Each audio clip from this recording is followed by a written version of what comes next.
I'm here because the disparity between the level of wealth between rich and poor in our country has grown to such enormous proportions, unprecedented, and it's being enabled by our government and its policies, I think, that allow the big corporate banks to pretty much raid the hen house as they like and leave very little for working Americans who don't want too much, just a job and a decent living. My daughter was involved in buying a house, and when she asked the question, what are the payments going to be per month?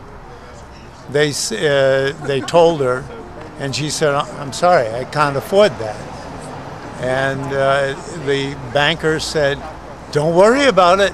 We'll doctor the figures so you can afford it." And this was about 4 years ago.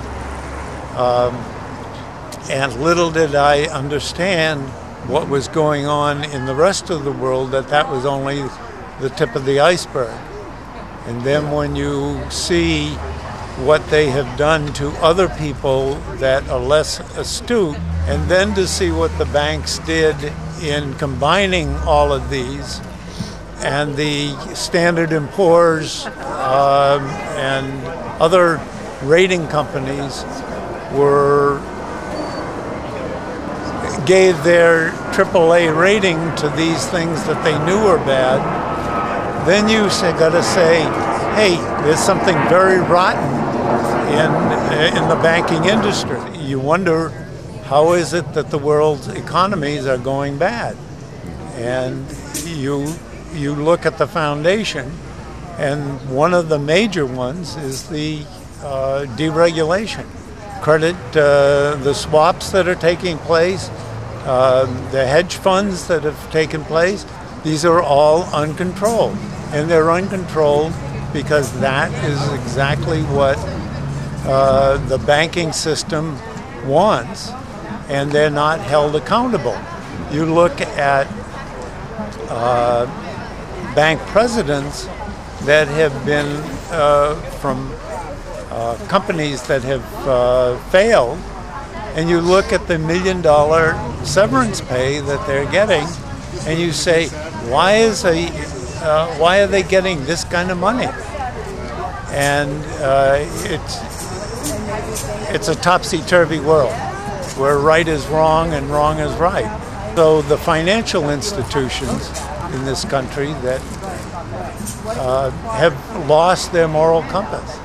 I'm here because Bank of America and all of Wall Street, in fact, has been extremely irresponsible with my money and my future and the lives of millions of Americans, and I don't think that they should be allowed to get away with what are morally and ethically crimes, if not, if there aren't laws against them, there ought to be.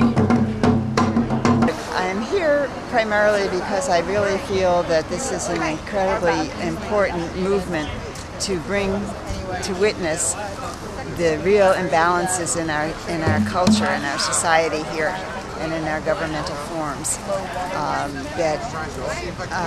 I do this not only for myself, but also for my children and my grandchildren, for the kind of country that they will come to live in over their years.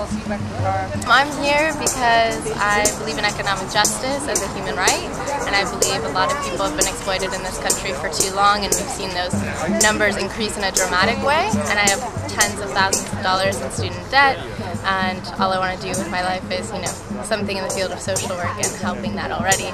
So that's even been made really impossible by our current system. So it needs to change. It needs to be changed dramatically. It needs to exist in a way that is for economic justice.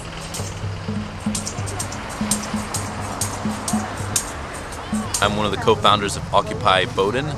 We are hosting an event this Tuesday, November 29th at 4:15 p.m. at Smith Auditorium in Sills Hall. It will be a faculty-led discussion on Occupy Wall Street. We will have professors from the fields of economics, sociology, social movements, and gender women studies co-facilitating a discussion. on the Occupy Wall Street movement. Audience members are invited to share any comments, questions they might have, and we hope to open up the floor at the end of the show, at the end of the event, in order to have everyone share any viewpoints they would like to.